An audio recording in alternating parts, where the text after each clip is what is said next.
Walaupun kita ada masalah, tapi jadikan ia seperti keluarga yang tenang, keluarga yang boleh memberi impak yang bagus kepada.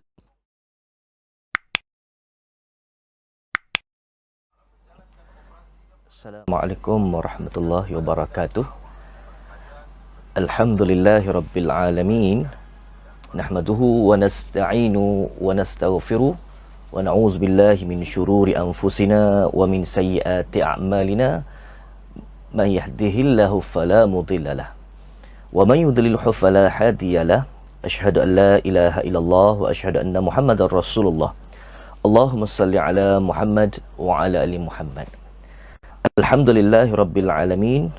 Syukur kepada Allah Subhanahu wa taala kerana pada pagi ini kita dapat bersama dalam majlis ilmu secara online, dan hari ini juga kita dapat memberi yang terbaik untuk kita, kehidupan kita, dalam kehidupan kita, dalam kita bergerak kerja, insya-Allah.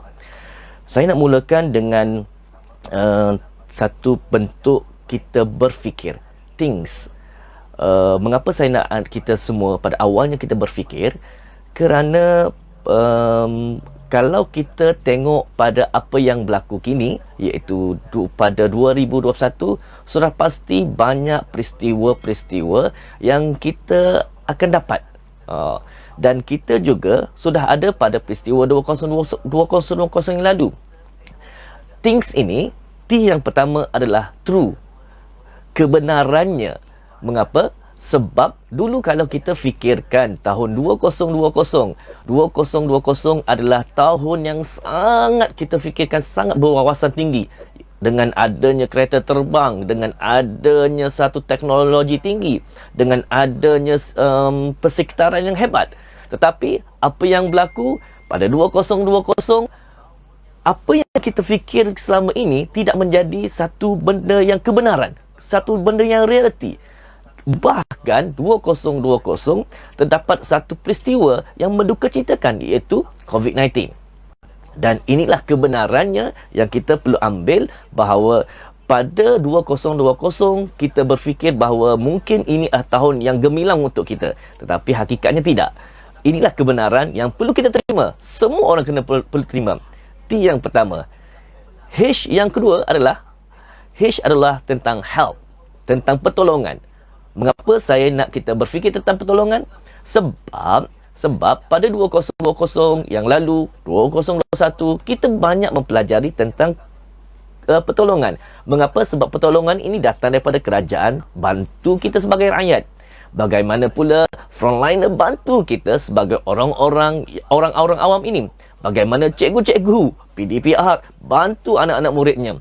Bagaimana ibu bapa sendiri bantu anak-anak mereka supaya belajar, dan juga bagaimana diri kita ini membantu diri kita. Kerana semua ini ada hikmahnya.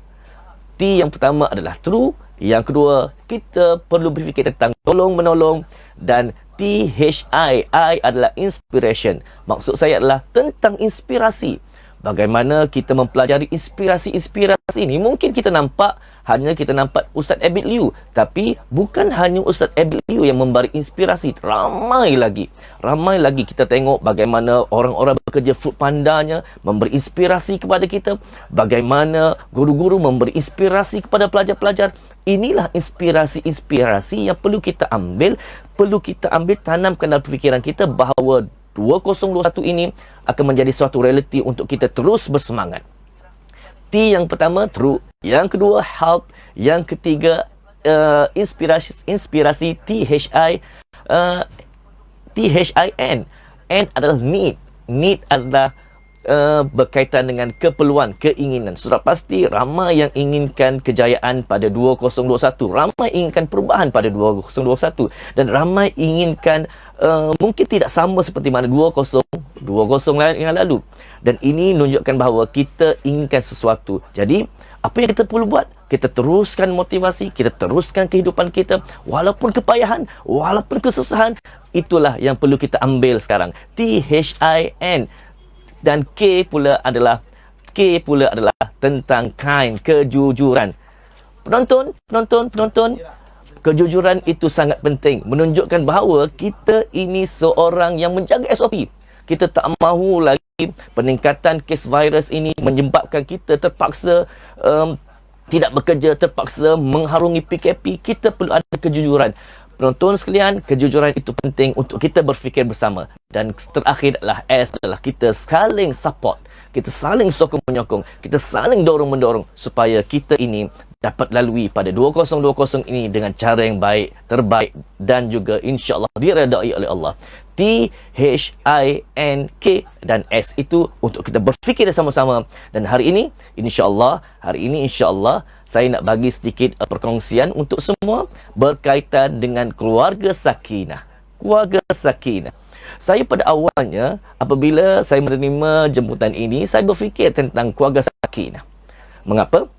Sebab bila kita merujuk kepada isu semasa sekarang, kita merujuk kepada apa yang berlaku sekarang, apa yang berlaku kini, kita melihat bagaimana ibu mendera anak, bagaimana adanya situasi bunuh-membunuh di kalangan keluarga, bagaimana perceraian berlaku di kalangan keluarga, bagaimana adanya kes-kes curang berlaku di kalangan keluarga, macam mana mental berlaku di kalangan keluarga, dan ini semua kes-kes yang melibatkan tentang negatif. Dan adakah mereka-mereka ini tidak mampu untuk melahirkan keluarga sakinah?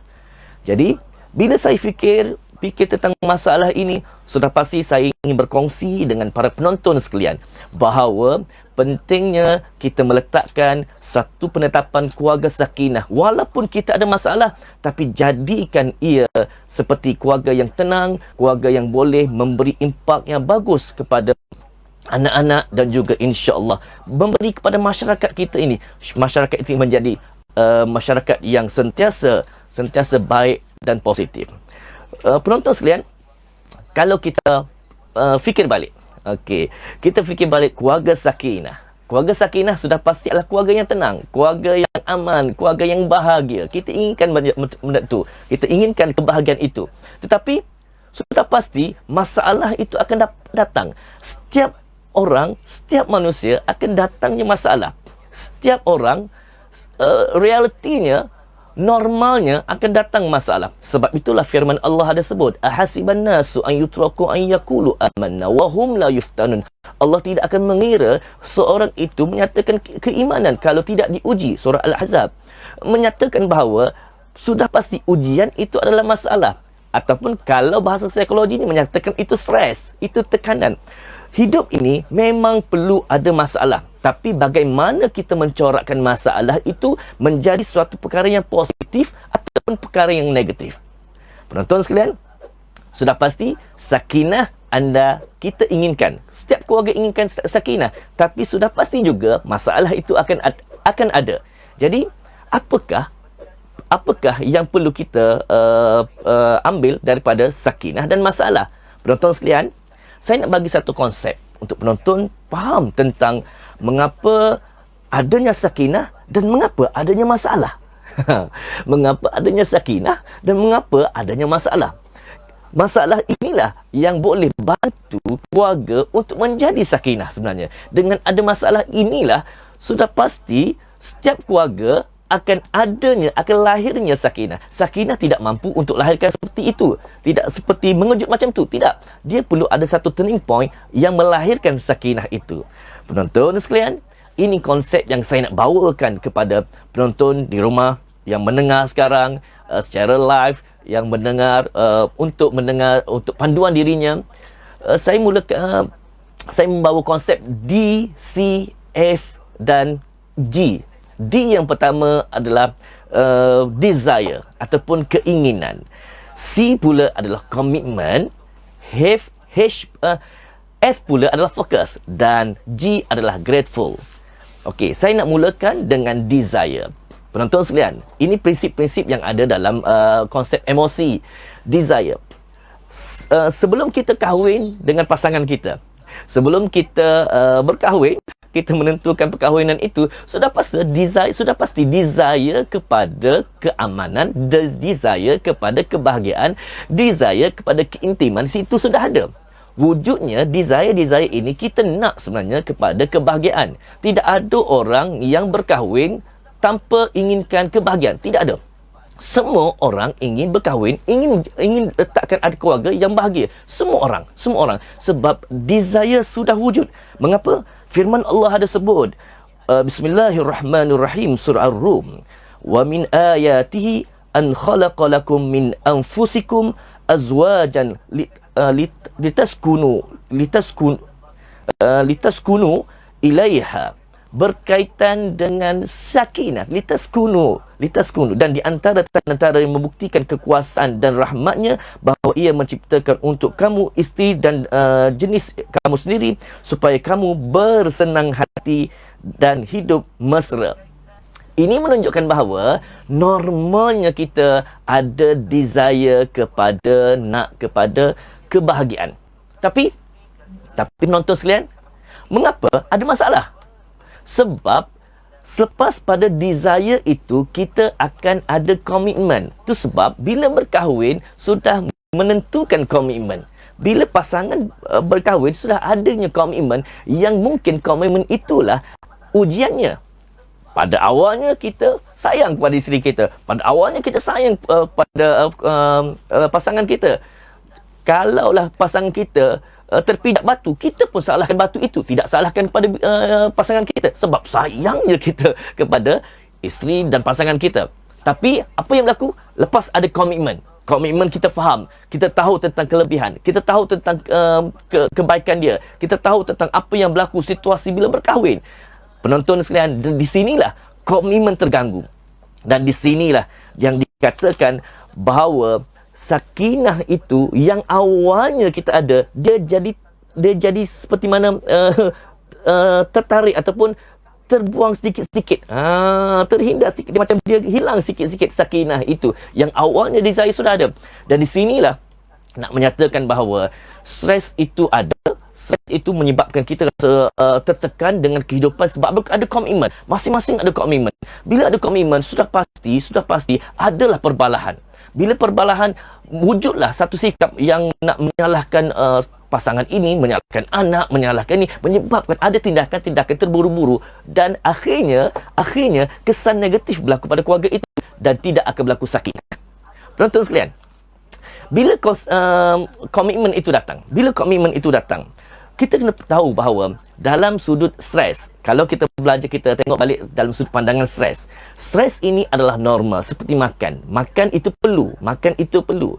Dan bila kita nak makan, kita akan makan benda yang baik. Sudah pasti kita akan makan benda yang baik, benda yang menyegarkan, benda yang menyihatkan, benda yang ada nutrisi, benda yang berkhasiat untuk kita, bantu tubuh kita. Itu adalah makanan yang baik.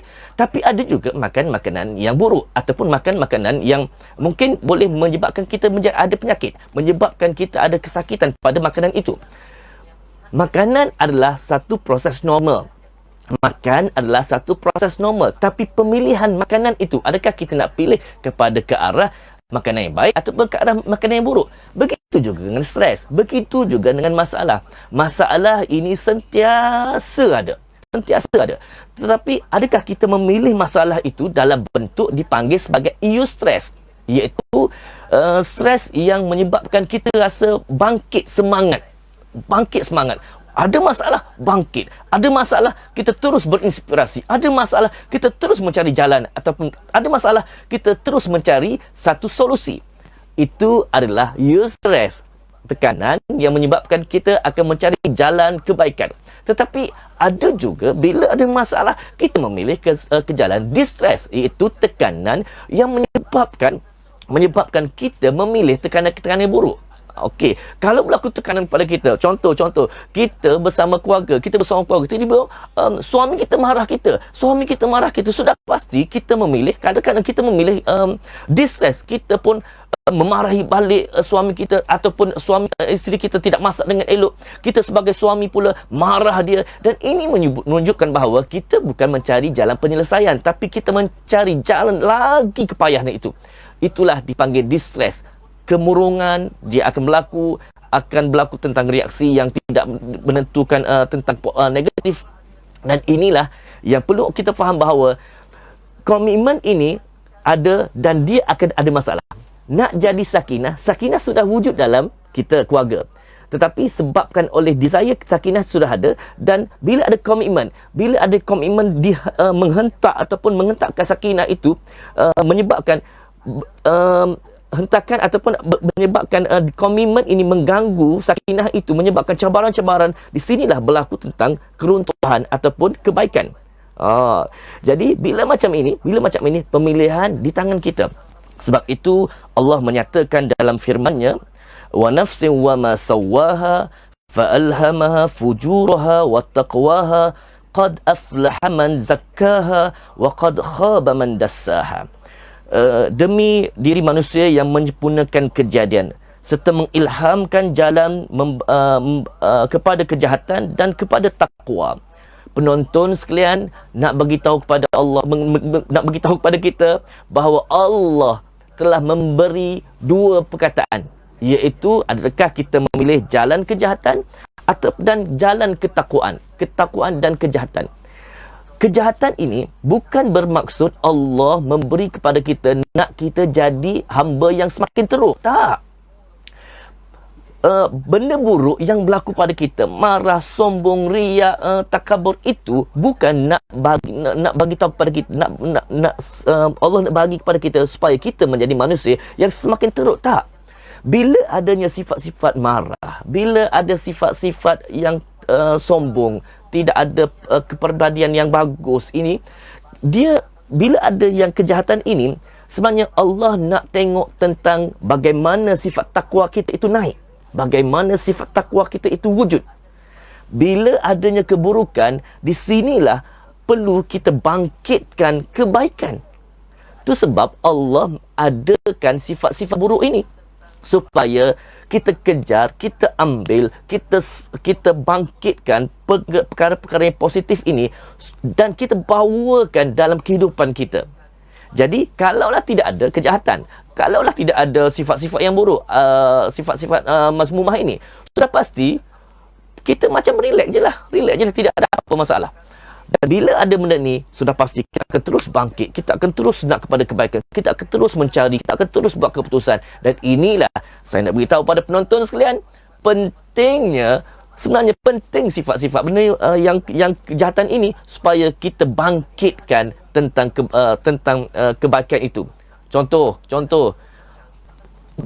sifat jahat adalah kita tidak sabar, tapi Allah bangkitkan, kita kena bangkitkan sabar. Contoh, suami marah kepada kita. Jadi, kalau kita layan marah itu, kalau kita masuk dalam ke arah marah itu, sudah pasti kita semakin down ataupun kita semakin burukkan diri kita. Tapi Allah nak ajar kita dalam sakinah ini. Sakinah ini walaupun ada masalah, contoh kena marah kepada suami, kena isteri marah kita, contoh. Marah itu kalau kita ambil marah itu dan kita serap dalam diri kita, dan kita pun marah juga suami, sudah pasti dia akan memburukkan diri kita. Tapi Allah nak mengajar bahawa cuba ambil sabar, cuba ambil penyayang, cuba ambil peribadi yang baik supaya angkat benda yang ini. Dan inilah akhirnya bila kita mengangkat perkara-perkara positif, kita mengangkat perkara-perkara baik ini, maka sakinah ini akan berlaku. Dia seperti mana pokok, penonton. Pokok ini, dia tidak akan bergoyang, tidak ada angin. Dan angin itu penting. Angin itu penting. Sebab angin ini nak tengok kukuhnya pokok itu. Kalaulah tanpa angin yang menggoyang, tanpa adanya cabaran yang menyebabkan pokok itu tidak bergoyang, statik je, sudah pasti pokok itu mungkin akan mati dengan begitu saja, ataupun mungkin tidak ada apa-apa bila berlaku pada pokok itu. Begitu juga dalam kehidupan kita. Kita bagaikan pokok. Keluarga ini bagaikan pokok. Pokok ini perlu ada cabaran. Perlu ada angin. Dan angin inilah yang membantu kita supaya kita menjadi keluarga yang sentiasa kuat. Kita brandingkan keluarga kita. Tidak ada boundaries di antara pasangan. Menyebabkan kita akan kukuh keintiman, kukuh pasangan, komunikasi bersama keluarga itu. Penonton sekalian, sakinah, masalah itu kena saling berhubung. Walaupun anda ada masalah, saya faham. Sekarang musim COVID, sekarang musim yang sangat-sangat mungkin menduka cita, masalah terlalu banyak. Mungkin suami tidak bekerja, mungkin isteri pula banyak, kalau Kelantan panggil bleber. Banyak bleber. Dan anak pula ada masalah. Memang betul. Itulah angin-angin yang menggoncang kita dalam keluarga. Kalau kita memilih jalan yang salah, kalau kita membiarkan ia ataupun kita memilih perkara-perkara yang tidak elok, sudah pasti dia akan membebankan keluarga kita. Dan akhirnya apa yang berlaku? Inilah yang berlaku. Isu-isu semasa yang berlaku. Ada perceraian, ada curang, ada yang pembunuhan. Ini yang berlaku. Tapi kalaulah kita sekarang memilih perkara positif, tidak kira suami ke, isteri ke, anak ke, mertua ke, kalau kita memilih dengan mudahnya, pilih perkara baik, sudah pasti insya-Allah sakinah itu akan timbul di sebalik masalah itu. Keluarga sakinah kita perlukan, tapi masalah juga kita kena ada. Yang kedua, perkongsian saya tentang keluarga sakinah ini, penonton sekalian, untuk menjadi keluarga sakinah kita perlu ada trust. T-R-U-S-T. Apa itu trust? Dalam kita sudah ada masalah, kita juga kena tampung dengan satu trust. Trust pertama ada T yang pertama, touch. Penonton sekalian, touch yang saya nak maksudkan sini adalah perlu kepada touch kita dengan Allah. Menjadi keluarga yang baik, kita perlu ada touch dengan Allah. Allah yang memberi kita hikmah. Allah yang memberi kita rezeki. Allah yang melindungi kita. Allah yang memberi segala-galanya. Touch hati kita kepada Allah. Kalaulah hati kita lari dengan Allah, hati kita tidak ada sentuhan daripada Allah, kita tidak ada muhasabah daripada Allah, maka kita cenderung kepada perkara-perkara yang saya nyatakan tadi, perkara negatif. Kita akan melayan je perkara negatif sebab syaitan sudah ada dalam diri kita. Penonton sekalian, touchlah kita dengan Allah. Touch kita, hati kita dengan Allah. Yang kedua, macam mana touch ini? Touch yang kedua adalah kita perlu touch juga dengan pasangan. Penonton sekalian, penonton yang berkeluarga, yang nak berkeluarga lepas ni, perlu ada touch hati kita dengan pasangan. Cukuplah kita contoh. Kalaulah pasangan kita ini besi, pasangan kita besi, seorang yang ada prinsip, seorang yang marah, kalau Kelantan panggil backing, yes. Dan kita ini kena touch macam mana? Jadilah span kepada orang tu. Kita jadi span. Bila pedang lawan span, sudah pasti dia ada touch itu. Kalaulah pedang lawan pedang, sudah pasti satu rumah akan berbunyi. Jadi inilah saya beritahu pada penonton sekalian. Touch pertama, touch dengan Allah. Yang kedua, touch kita macam mana? Touch kita dengan hati-hati pasangan kita, supaya kita faham mereka, supaya kita tahu.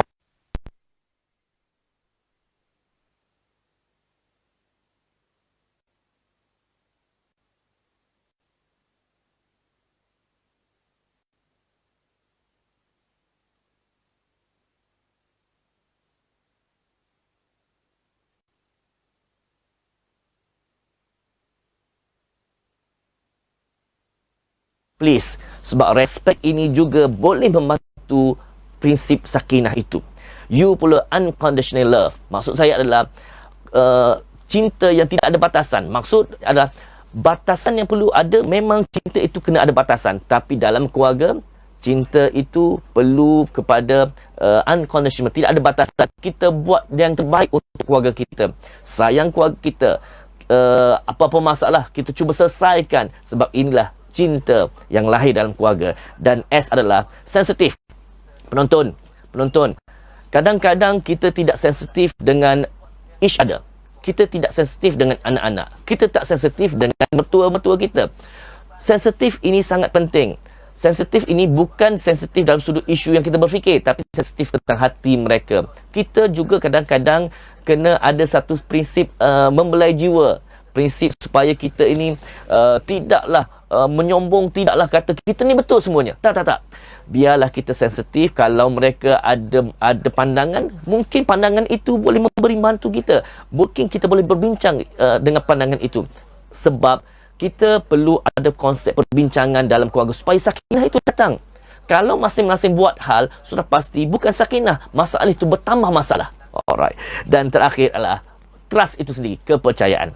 Ingat, inilah prinsip yang saya nyatakan. Awal saya menyatakan bahawa sakinah, keluarga sakinah, semua orang ada desire. Semua orang perlukan desire kepada sakinah itu. Dan bila sudah berkahwin, tahu tentang baik buruk, maka komitmen itu terganggu. Maka komitmen, ada yang berkeluarga dengan komitmen yang sangat banyak, menyebabkan terganggu. Dan di sinilah masalah-masalah akan timbul. Masalah-masalah inilah yang akan menyingkirkan sakinah-sakinah yang desire awal itu. Dan bila macam itu, penonton sekalian, kita pilih yang mana, yang baik atau buruk, tentukan, sebab itu pemilihan. Itu pilihan sebab Allah tentukan.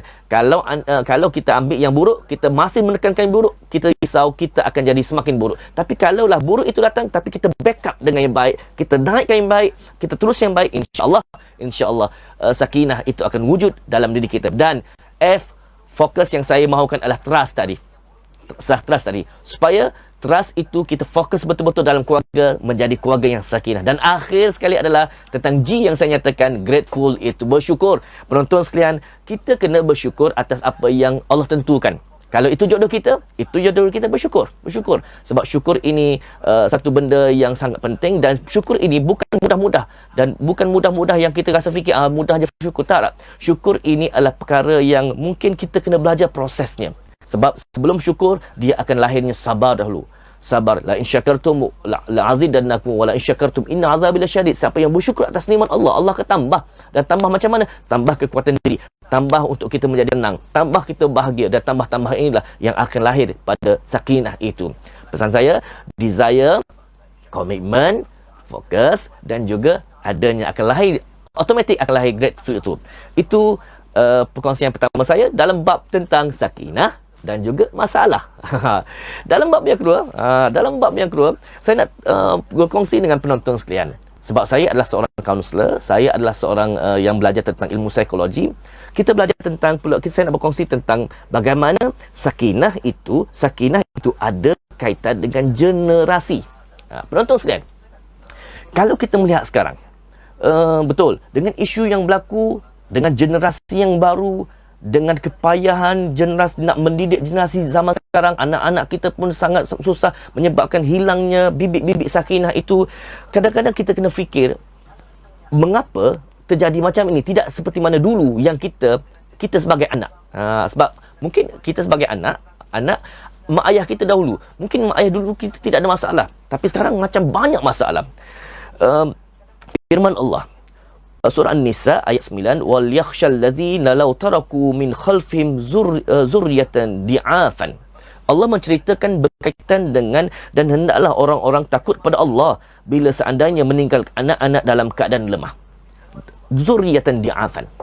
Penonton sekalian, kita risau sakinah yang kita wujudkan ini, kita tidak mampu, sakinah yang kita nak bawa ini, kita tak mampu membawa generasi anak-anak kita ini ke jalan yang betul. Sebab kita bimbang, betul, kita sudah ada sakinah. Kita dengan pasangan sudah ada sakinah. Macam mana pula generasi lepas ini? Macam mana pula anak-anak kita? Adakah mereka mampu untuk bawa sakinah? Penonton sekalian, bila ayat ini, bila Allah menyatakan tentang wal yakhshal ladzina law taraku min khalfihim zurriyatan di'afan, berkaitan dengan zuriat yang lemah, sudah pasti akan berlaku keadaan keluarga, anak-anak yang ada hilang prinsip imma'ah. Perkataan imma'ah adalah prinsip kalau minta buat baik, dia akan buat baik, tapi kalau minta dia buat buruk, dia akan buat buruk. Imma'atan. Penonton, dalam sudut pandangan Robert Tesnot ataupun berkaitan dengan generasi, dulu dipanggil sebagai traditional generasi. Tradisi yang akan mengikut sahaja apa yang mungkin mak ayah kita dulu tentukan. Yes, dia akan ikut je. Dia silent. Tidak ada marah, tidak ada rasa macam dendam, tidak rasa macam kecewa dengan mak ayah, tak ada. Sebab traditional generasi adalah tradisi yang dia akan ikut je. Dan dia pergi pada silent generasi. Silent generasi adalah datuk-datuk kita. Yang sama masa itu zaman-zaman kegemilangan Melaka, zaman-zaman apa lagi, Jepun. Ini adalah tentang silent generasi. Silent generasi ini juga dia tidak ada masalah dalam konsep keluarga. Tidak ada masalah banyak. Tidak ada masalah banyak. Sebab mereka akan ikut perintah dan mengikut apa yang kehendaknya. Dan datang pula baby boomers. Bila baby boomers, ni zaman datuk-datuk kita. Mungkin ada lagi kalangan baby boomers ini, atau datuk-datuk kita ini. Datuk-datuk kita ini juga sudah dididik oleh zaman-zaman silent, zaman-zaman tradisional itu. Menyebabkan ada satu konsep penentu, iaitu konsep sami'na. Kita patuh kepada ibu ayah, ibu bapa. Dan di sinilah dia akan jadi satu konsep sakinah, tenang. Suami patuh isteri patuh suami, sakinah berlaku, dia akan tenang. Alright. Jadi dulu ada masalah ada, tapi tidak seperti mana sekarang. Okey. Tapi bila berganjak dengan generasi dan berlaku generasi selepas pada baby boomers, berlaku generasi X sudah ke arah teknologi, X ke arah task, tugasan. Dia banyak kepada tugasan. Dia kena buat. Dan dulu betul, walaupun ada RM1, walaupun ada 10 sen, hidupnya aman dulu. Tetapi zaman X dia sudah berubah. Sebab orang pentingkan duit, orang pentingkan kerjaya, orang pentingkan kepada satu benda yang kita kena buat. Dan X inilah mungkin mendorong kepada komitmen yang banyak. Okey. Sebab itu saya nak kaitkan generasi dengan sakinah dengan generasi. Dia akan komitmen yang banyak. Bila komitmen yang banyak, di sinilah berlaku clash antara pasangan, clash antara ibu bapa, clash antara anak-anak. Komitmen yang banyak. Tapi penonton sekalian, X sebenarnya sudah lama dah tak ada. Dia berbalik pada Y. Y pula, generasi Y, generasi yang sudah banyak terlibat dengan teknologi. Bila banyak terlibat dengan teknologi, ia dipanggil sebagai multitask. Zaman X adalah zaman task, zaman tugasan. Dia hanya buat je. Ada benda dia buat. Sudah pasti ada komitmen berlaku. Tapi multitask ini semakin meluas, semakin banyak kerjanya. Dan budak-budak X, dia suka bertanya why, dan juga dia suka ke arah satu update thinking. Bagaimana dia berfikir, corak berfikir dengan berbezanya. Di sini sudah berlaku komitmen yang semakin menebal, komitmen yang semakin besar, menyebabkan masalah itu sudah pasti akan timbul lebih banyak. Itu sebab kita tengok zaman-zaman sekarang, bila kita tengok umur 30, umur 35, tu generasi X, Y sudah berpisah, sudah bercerai. Mengapa? Sebab dia duduk dalam golongan itu. Golongan yang sudah berfikir, sudah banyak benda, komitmen. Dan penonton sekalian, anak-anak kita sekarang sudah berada di zaman generasi Z. Z ini pula, penonton sekalian, Z adalah satu zaman yang dikatakan multi-intelligent task. Multi-intelligent task adalah satu zaman yang sudah ke arah banyaknya teknologi.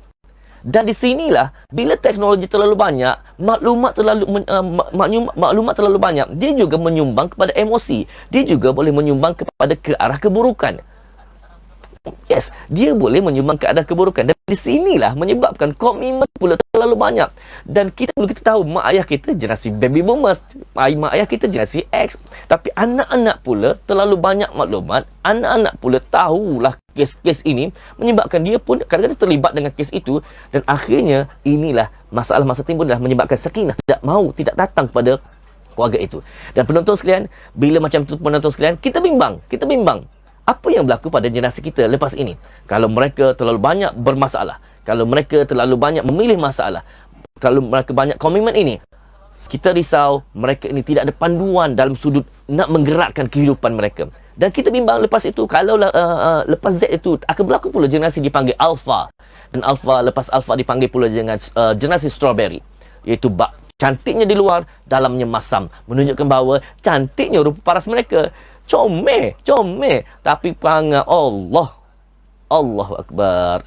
Yes, kita risau satu zaman itu akan berubah. Dan betul dalam hadis menyatakan bahawa zaman itu akan zaman terakhir, zaman yang menyatakan akan datangnya khalifah balik. Dan di sinilah saya nak beritahu penonton sekalian bahawa kita biarkanlah anak-anak kita juga menjadi sakinah. Dalam sudut kita mempelajari, kita kena didik anak kita menentukan sakinah itu. Walaupun dia tidak berkahwin lagi, walaupun dia dalam keadaan kondisi kecil lagi, tapi kita kena melahirkan sifat-sifat ketenangan, kebahagiaan itu dalam rumah tangga. Dengan pertama, saya bagi satu teknik tentang 5S. 5S. Wujudkan 5S ini dalam keluarga penonton sekalian. Kerana dia boleh membantu anak-anak. Pertama, S pertama untuk menjadi sakinahkan anak-anak kita, menjadikan keluarga kita sakinah, lahirkan sujud. Lahirkan sujud. Maksud saya, lahirkan sujud ni, kita solat bersama. Itu melahirkan sakinah. Sujud bersama. Maksud saya adalah kita sentiasa adanya elemen beribadah bersama dengan anak-anak. Sebab sujud sangat penting. Kita juga sebagai ayah, banyakkan solat. Perbanyakkan solat. Dan kita sebagai ibu, perbanyakkan solat, perbanyakkan doa. Solat ni juga adalah doa. Dan supaya kita dapat membimbing anak-anak kita ke arah yang baik. Sebab sujud itu penting. Sujud boleh membantu frontal lobe. Kalau dalam neuron, menyatakan bahawa dalam sistem neuron, adanya di depan kita frontal lobe ini. Frontal lobe ini adalah konsep keputusan, konsep tentang bagaimana mendidik sikap. Frontal lobe ini. Okey, kalau kita bahasa neurologi ni berkata frontal lobe, temporal, occipital dan parietal. Dan ini adalah tentang perubahan sikap. Bila sikap ini nak berubah ke arah kebaikan, ketenangan, perlu kepada sujud. Itu sebab dalam firman Allah, kalla la illam yantahi lanasfa' bin nasiyah nasiyatin kazibatin khati'ah. Allah menyatakan tentang ubun-ubun. Ubun-ubun ini derhaka. Bagaimana derhaka mereka? Sebab mereka ini tidak sujud. Jadi penonton sekalian, ajarilah anak-anak kita. Ajarilah pasangan kita dengan sujud. Yang kedua, sentuh. Maksud sentuh adalah berkaitan dengan sentuh. Kita touch anak-anak kita, sentuh anak-anak kita, sentiasa sentuh berkaitan dengan jiwa mereka. Sentuh ni ada 4 elemen. Penonton sekalian, pertama, sentuhlah berkaitan dengan fizikal mereka. Maksud saya adalah sentuhan supaya mereka sihat. PI. Yang kedua, intelektual. Sentuhlah tentang intelektual supaya anak-anak kita ini bijak. Anak-anak kita ni orang yang berpelajaran, supaya dia menjadi sakinah yang ada pembelajaran, adanya kebaikan dalam sudut otak mereka. Yes, sentuhlah yang ketiga tentang emosi mereka. Sentuh macam mana? Sentuhlah kebaikan-kebaikan yang kita nak bawa kepada anak-anak kita. Jangan terlalu marah. Biar kita ada firm, tegas. Bukan kita sebagai autokratik kita menghukum. Tak. Kalau menghukum, kita risau, kita akan jadi mendera mereka, mendera emosi mereka. Sentuhlah dengan cara baik, firm, tegas, tidak ada masalah. Bila tegas, kita akan ada 2 konsep dipanggil carrot and stick. Kita pukul anak kita, tidak ada masalah. Pukul boleh, tapi kita juga kena bagi carrot, bagi kasih sayang pada anak-anak kita. Touch. Sentuh. Yang ketiga adalah sapu. Sapu ada di sini adalah berkaitan dengan kita mengajar anak-anak kita menyapu, membuang. Kita membuang sifat-sifat yang buruk dalam diri kita. Ajarilah anak-anak kita dengan sifat-sifat yang buruk kita buang.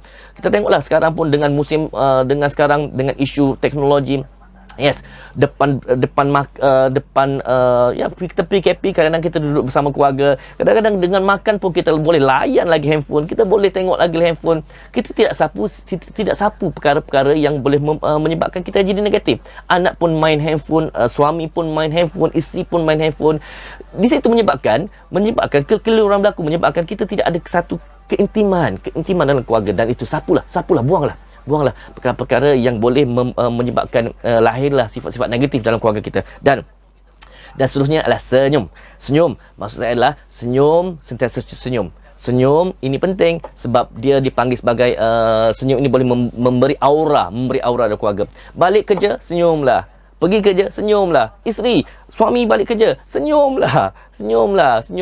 Dan bila nak pergi, senyumlah. Anak-anak balik sekolah, senyumlah. Ada masalah, senyumlah. Sebab senyum ini boleh memberi kepada impak yang positif dalam aura kita. Dan akhir sekali adalah santuni. Maksud saya, biarlah ada santun dalam sudut percakapan kita dengan anak-anak. Santunilah dalam percakapan kita dengan suami isteri. Sebab santun ini penting. Jangan kita banyak kepada perkataan-perkataan yang buruk menyebabkan dia terasa. No. Sebab inilah penting dalam sudut kita adanya konsep dipanggil sebagai sakinah. Okey. Penonton sekalian, Awalnya saya menceritakan tentang sakinah, berkaitan sakinah dengan masalah. Saya pun meletakkan desire, commitment, focus dan juga ada grateful. Macam mana grateful itu berfungsi? Sebab adanya elemen touch yang lahir. Dan saya pun ada kaitkan. Saya masukkan bab yang kedua. Saya nyatakan bahawa apa berkaitan dengan sakinah dengan generasi. Perlu diingat bahawa bila semakin kita ke hadapan ini, generasi itu semakin berkembang, generasi itu semakin banyak komitmen, menyebabkan suatu generasi itu akan lahirlah satu negatif thinking, akan lahirlah satu pengaruh-pengaruh yang membawa kepada bentuk yang keburukan, dan akhirnya sakinah itu tidak mampu untuk lahir dalam keluarga itu. Jadi penonton sekalian, generasi ini perlu dididik dengan baik. Generasi kita perlu dididik dengan baik. Lepas ini penonton sekalian, saya pun letakkan ada 5S. Dan saya tambah lagi penonton sekalian, saya tambah lagi untuk tekniknya. Penonton boleh rujuk Al-Quran, Al-Quran dalam surah Luqman. Sebab Luqman sudah memberi formula terbaik untuk mendidik sakinah. Formula terbaik untuk mendidik anak. Bukan anak saja, mungkin mendidik keluarga, mungkin mendidik pasangan. Formula ini berkaitan dengan 7 teknik co-curriculum yang Luqman ajar. Bagaimana? Pertama, Luqman ajar kepada kita dalam firman-Nya, jangan syirik. Jangan sesekali kita syirik. Kalau syirik, sudah kita memilih ke jalan yang buruk. Kita sudah menambahkan keburukan itu. Sudah pasti hilangnya sakinah yang baik itu. Yang kedua, berbakti pada ibu bapa. Perlu ingat, generasi dulu adalah ibu bapa kita. Ibu bapa kita dulu pun ada masalah, tapi dia memilih jalan yang baik. Dia memilih jalan baik. Berbaktilah pada mereka. Supaya apabila kita berbakti, barakah itu akan masuk dalam diri kita.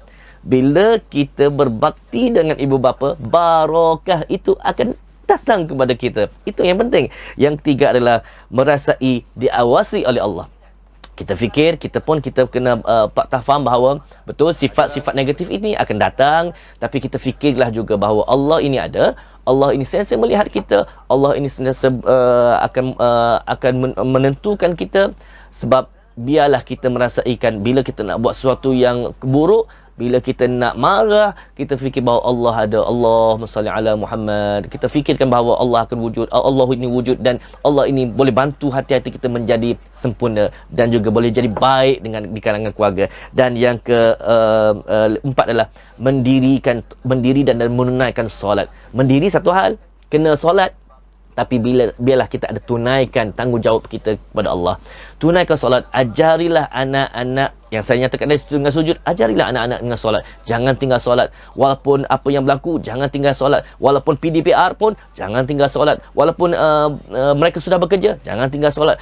Sambil berTikTok, penonton, anak-anak kita berTikTok, jangan tinggal solat. Anak-anak kita layan Netflix, jangan tinggal solat. Anak-anak kita tengok YouTube, jangan tinggal solat. Sebab solat ini adalah tentang pegangan, satu prinsip untuk kita. Bila solat yang bagus, insya-Allah sakinah, kebaikan akan wujud. Dan yang kelima adalah berjiwa amal ma'ruf nahi munkar. Penonton, dalam prinsip ini, keluarga perlu ada konsep amal ma'ruf nahi munkar dalam keluarga. Kena ada.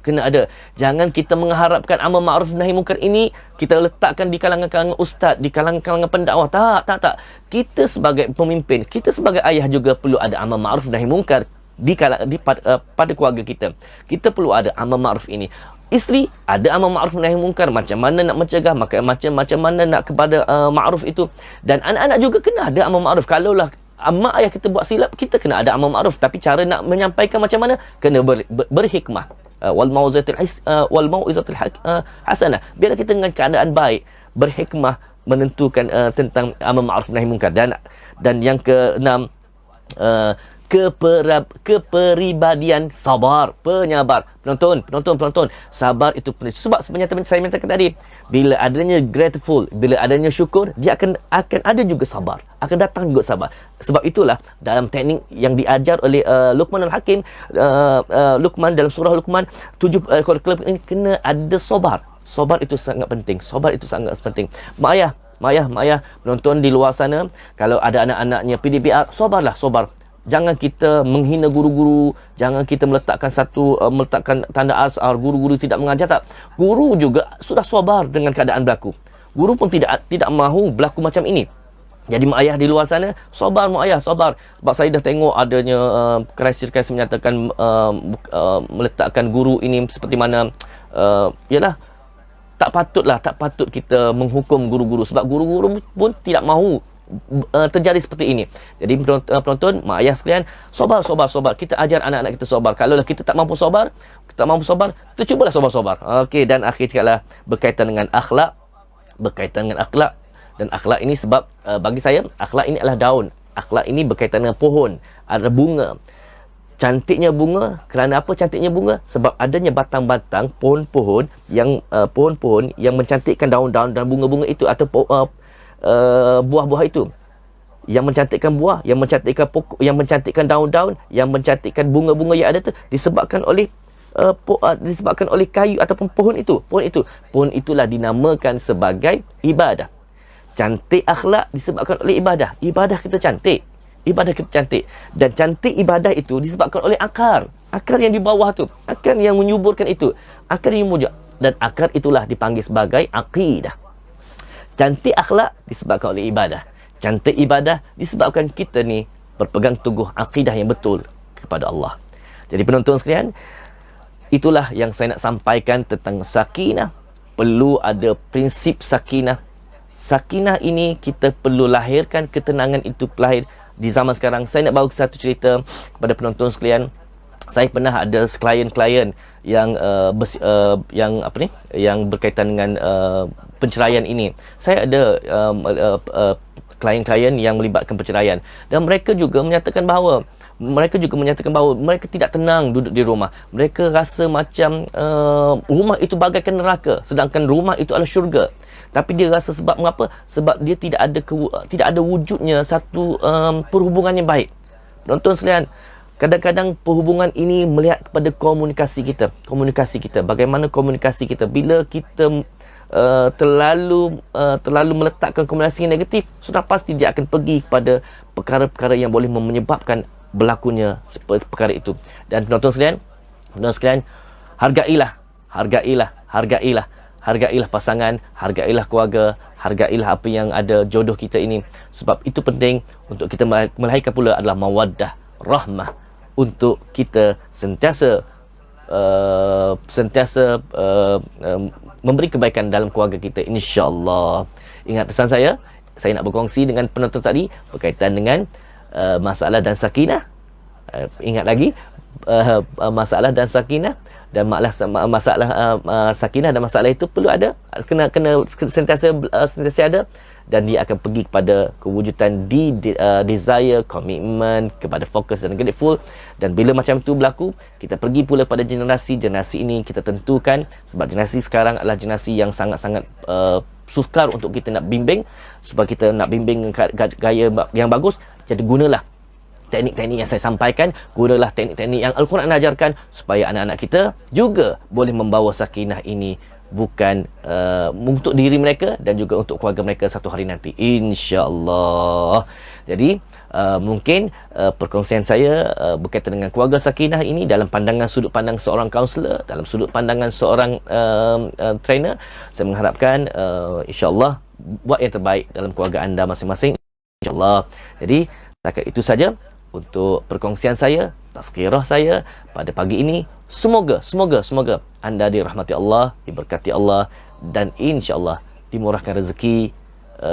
Allah memberikan kebaikan kepada anda. Kita doakan supaya COVID ini akan terhapus, akan berkurang, supaya kita ini dapat menjalankan kehidupan kita seperti biasa. Wallahu alam. Assalamualaikum warahmatullahi wabarakatuh.